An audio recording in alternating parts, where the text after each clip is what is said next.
Within the first few minutes of Ninja Gaiden 3, I was prompted repeatedly about my controls and given multiple QuickTime events. You know, in most other games, this would be totally cool. But this is Ninja Gaiden. You know, when the first game in the series came out, the developer taunted us, saying most people wouldn't be able to finish it. My, how things have changed.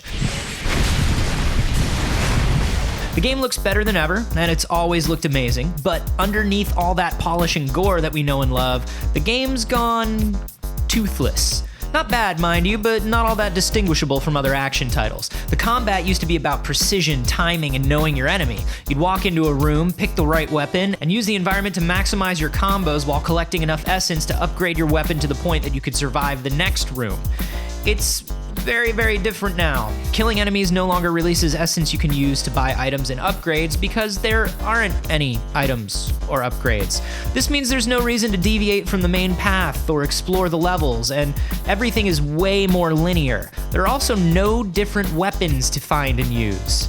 What it's all been replaced with is overly simplified combat and a ton of QuickTime events, like all of the QuickTime events. Just about everything you do triggers some sort of jumping, gliding, sword grinding button mash. A focus on easier combat means I no longer have to wonder whether I'm stocked up and ready to jump into a new area. I just go in blind and mash buttons. With the complexity of combat gone, a lot of the tension that made Ninja Gaiden great also disappears. Tons of checkpoints and regenerating health mean that I don't usually die in a battle, and when I do, I pick right up where I left off. Once again, for most games, these would not necessarily be negatives. It's just not what I want from a Ninja Gaiden game. The only gameplay additions to make up for everything that's been pulled are these odd wall and rope climbing sequences that are filled with even more QuickTime events. They're slow, they're awkward, and they are everywhere. If the combat's been oversimplified, the story has gotten way too complex and over the top. It's the kind of story where you wind up with a cursed arm slowly killing you after you join an anti-terrorist organization and fight a robot dinosaur before having run-ins with the US Army and being trapped in a virtual reality world of snake monsters. And it doesn't think it's silly either. It's being deadly serious the whole time. This thing is like Michael Bay's Ninja Gaiden. Business, of course! How many children would want a dinosaur as a pet? Ninja Gaiden 3 also includes some multiplayer modes. You can go co-op through ninja trials with a friend or engage in some 4-on-4 clan battle action. You can unlock costumes, weapons, and abilities, and there's a wide range of maps. It's kinda neat, but nothing spectacular, and I wish there was couch co-op.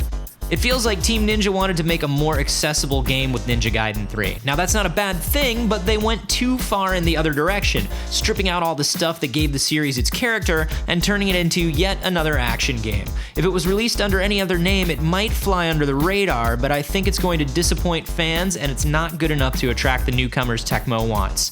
I give it a 3 out of 5.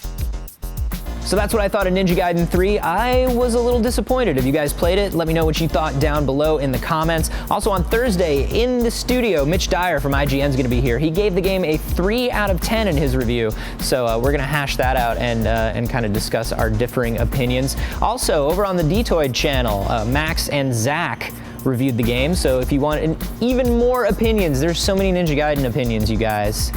It's like a fertile Ninja Gaiden crescent.